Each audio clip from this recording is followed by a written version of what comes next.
A survey found 71% of students strongly agree or agreed that Canada is an open, safe, and welcoming country for international students, topping Australia, Germany, Ireland, UK, and ang pinakamababa is United States of America. So kahit na pala sobrang naghigpit si Canada, marami pa rin guys na mga alumni na nagsasabi na maganda pa rin na mag-aral dito sa Canada.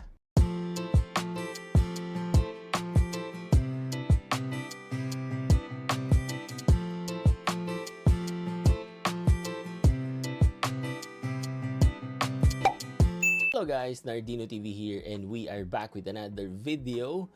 So, for the past years guys, hindi naman talaga natin mai-discount or maikakaila na talagang malaki ang naging tulong ng mga international student na pumasok dito sa Canada, no? Malaki ang naging impact nila sa economy ng Canada ngayon. Kasi guys, pag local ka dito at ikaw ay mag-aaral, no?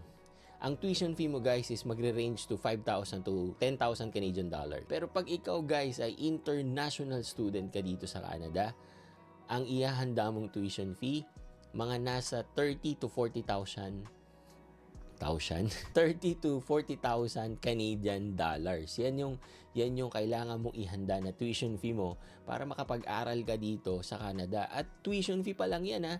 Wala pa diyan yung proof of funds, 'di ba? So imagine for the past years, no, una kong narinig na talagang nag-peak or nag-boom ang international student dito sa Canada way back pa 2016, no. And kami nag-process kami 2018, no. So imagine those years, yung mga numbers ng pinapapasok ng Canada ng mga international student, mga nasa 400,000, 500,000. Imagine i-multiply mo yan doon sa 30 to 40,000 Canadian dollars per student, no, for their tuition fee. Wala pa diyan yung mga ipapasok nila ng mga taxes dito, syempre yung cost of living nila. So talagang may impact talaga ang international student dito sa Canada. Pero dahil sa mga pagbabago na nangyari dito sa Canada, no, specifically sa immigration system ng Canada, pati doon sa student pathway, malaki rin ang naging impact doon sa mga numbers na pumapasok. So meron tayong nakitang article guys, at ang sabi nga dito is nawawala na daw ng interest ang mga international student na pumasok dito sa Canada at meron silang mga pinipiling ibang mga country, no, na tingin nila mas maganda, mas magbe-benefit sila rather than going to Canada. So yan ang pag-uusapan natin ngayon. Yan. Ito guys is from Toronto Star, no?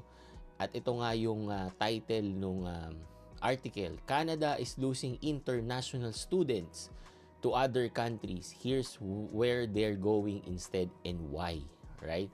So, siguro nga, no, dahil dun sa mga changes na nangyari dito sa Canada at humigpit talaga, guys, no? Sobrang higpit, no? Marami tayong naging vlogs about that one. Panoorin nyo na lang if you are interested kung ano yung naging mga changes and journey, no, ng student pathway dito sa Canada way back 2022 hanggang ngayon sa 2025. Marami talaga guys yung mga drastic changes na nangyari dito sa international student pathway.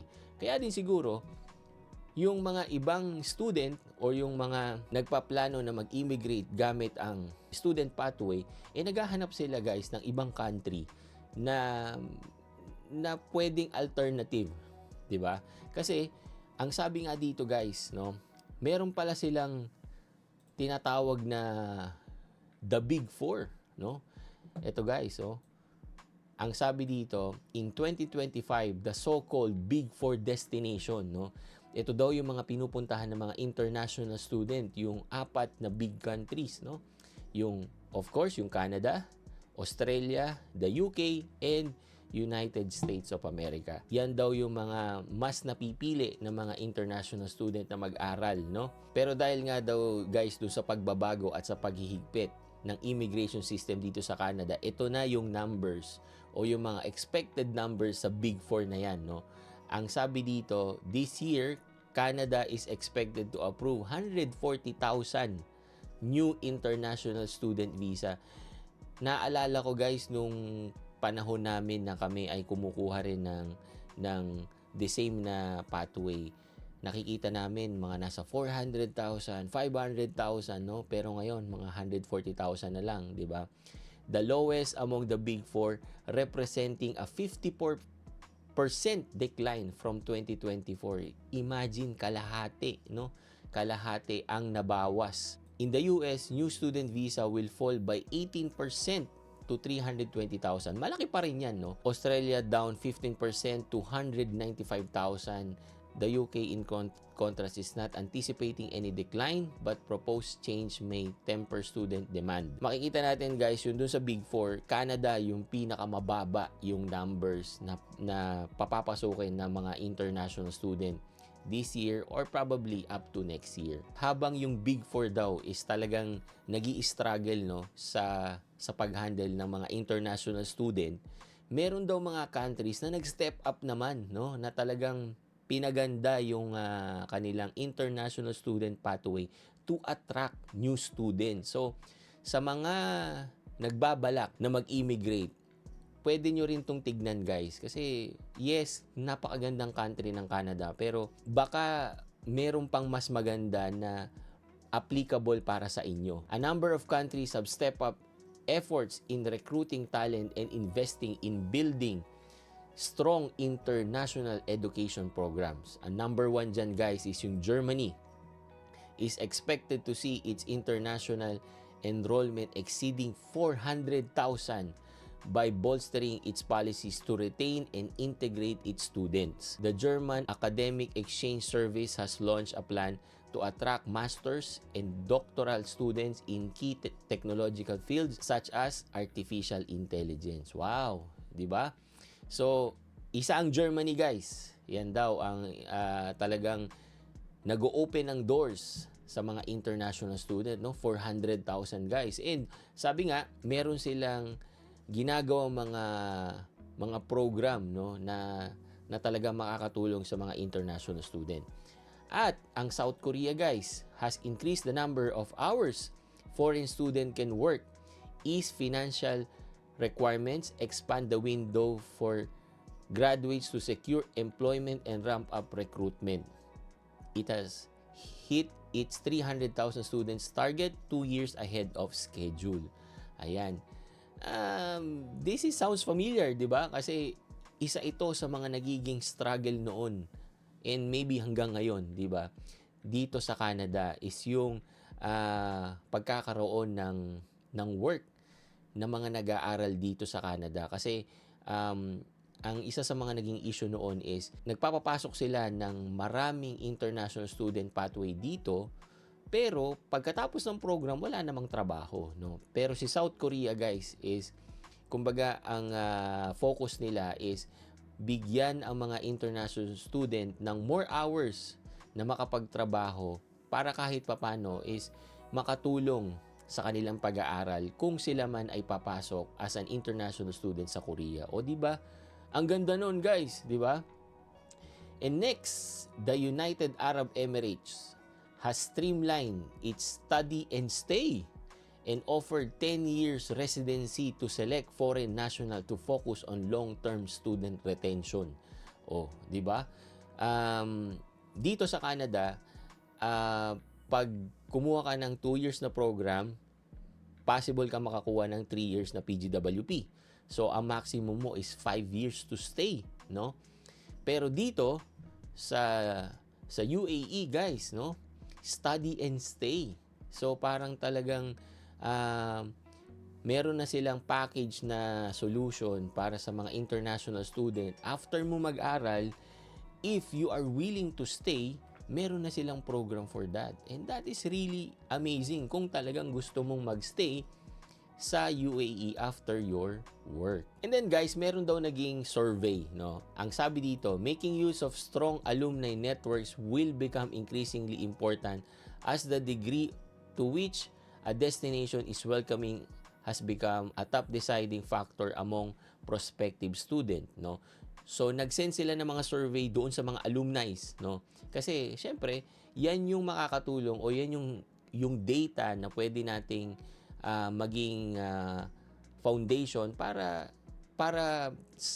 sabihin kung ano yung mga countries na talagang welcoming sa mga international student. And dito guys, magugulat kayo kasi kahit na kumonte ang Canada or yung mga pinapapasok sa Canada na mga international student, kahit na sobrang naghigpit na guys, tignan nyo naman ang survey. A survey found 71% of students strongly agree or agreed that Canada is an open, safe, and welcoming country for international students, topping Australia, Germany, Ireland, UK, and ang pinakamababa is United States of America. So kahit na pala sobrang naghigpit si Canada, marami pa rin guys na mga alumni na nagsasabi na maganda pa rin na mag-aral dito sa Canada. So yan daw guys yung mga other countries na pwedeng tignan, no, na mga nagbabalak na maging international student, no. So kung kayo ay hindi kayo makapasok doon sa Big Four, no, at talagang gusto niyo mag-aral or gusto niyo mag-immigrate, yan daw yung mga countries na pwede niyo ring maging option, no. Pwedeng maging alternative sa Canada, sa UK, sa US, no. Nakadepende na lang talaga guys sa inyong skills, sa inyong strength at yung capabilities niyo na pumasok sa pagiging isang international student. Para sa akin guys, yung mga naging struggle ng Canada or sabihin natin yung Big Four, no, yung mga naging issues, no, yung mga changes na nangyari sa Canada, I would say guys, naging foundation yan, naging basis ng ibang mga countries, no, para din pagandahin yung kanilang immigration system, specifically yung kanilang international student pathway. Yung mga changes na nasabi, no? Halimbawa do sa Germany, sa South Korea na mas mahaba or mas long hours of jobs para sa mga international students na naging problema rin guys ng Canada, no? At ng mga ibang mga country. So makikita natin yung mga pwede pang pagandahin na nakita or nangyari sa Canada na nakita ng ibang mga countries, yun ngayon yung ina-apply nila sa kanilang immigration system. Naging reference ngayon ang Canada para mas mapaganda at mas mapabuti pa guys yung mga ino-offer ng ibang mga country sa mga international student. Hindi lang si Canada ang option nyo guys, marami kayong pwedeng tignan ng mga countries at yung mga countries na nabanggit guys, magagandang countries din to, no? So, talagang nakadepende na lang sa pangangailangan nyo bilang isang individual at isang pamilyadong tao kung saan mas okay yung magiging buhay nyo o yung future nyo pag nag-decide kayo na mag-aral or mag-immigrate sa isang country. Okay? So, thank you for watching guys and see you on my next video. Peace!